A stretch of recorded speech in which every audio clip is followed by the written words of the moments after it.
And tonight we're going to be reading the book of Genesis. We're going to start chapter 50 tonight, but first hit that like button, then hit that subscribe button and help my channel grow.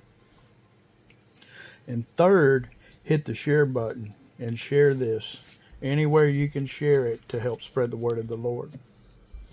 Then Joseph fell on his father's face and wept over him and kissed him, and Joseph commanded his servants the physicians to embalm his father. So the physicians embalmed Israel. 40 days they were required for him, for such are the days required for those who are embalmed. And the Egyptians mourned for him 70 days. Now, when the days of his mourning were past, Joseph spoke to the household of Pharaoh, saying, If now I have found favor in your eyes, please speak in the hearing of Pharaoh, saying, My father made me swear, saying, Behold, I am dying in my grave, which I dug for myself in the land of Canaan. There you shall bury me.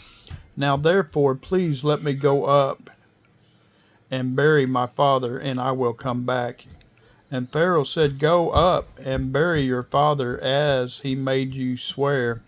So Joseph went up to bury his father, and with him went up all the servants of Pharaoh, the elders of his house, and all the elders of the land of Egypt, as well as all the house of Joseph, his brothers, and his father's house.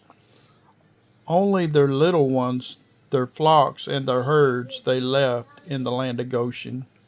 And there went up with him both chariots and horsemen, and it was a very great gathering.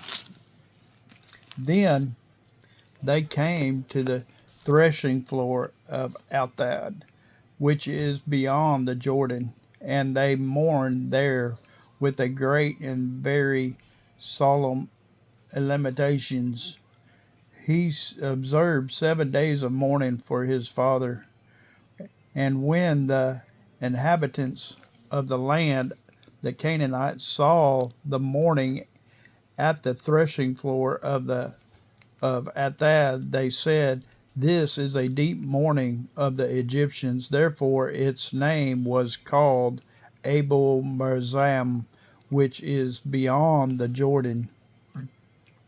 So his sons did for him just as he had commanded them. For his sons carried him to the land of Canaan and buried him in the cave of the field of Machpelah and before Mariam, and which Abraham bought with the field from Ephraim the Hittite as property for a burial place. And after he had buried his father, Joseph returned to Egypt, he and his brothers and all who went up with him to bury his father.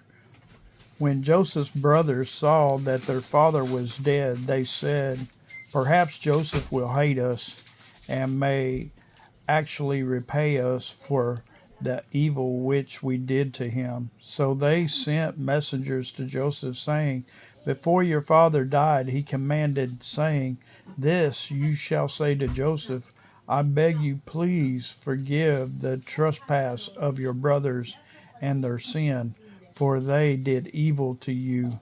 Now please forgive the trespass of your servants, of the God of your father. And Joseph wept when they spoke to him. Then his brothers also went and fell down before his face, and they said, Behold, we are your servants. Joseph said to them, Do not be afraid, for I am in the place of God.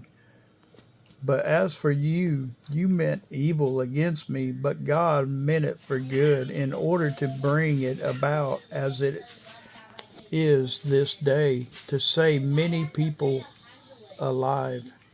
Now, therefore, do not be afraid. I will provide for you and your little ones. And he comforted them and spoke kindly to them. So Joseph dwelt in Egypt, and he and his servants' father's household, and Joseph lived 110 years. Joseph saw Ephraim's children to the third generation, and the children of Machir, the son of Manasseh, which were also brought up on Joseph's knees. And Joseph said to his brother, I am dying, but God will surely visit you and bring you out of this land to the land of which he swore to Abraham, to Isaac, and to Jacob. Then Joseph took an oath from the children of Israel, saying, God will surely visit you, and you shall carry up my bones from here. So Joseph died, being 110 years old, and they embalmed him, and he was put in a coffin in Egypt. Amen.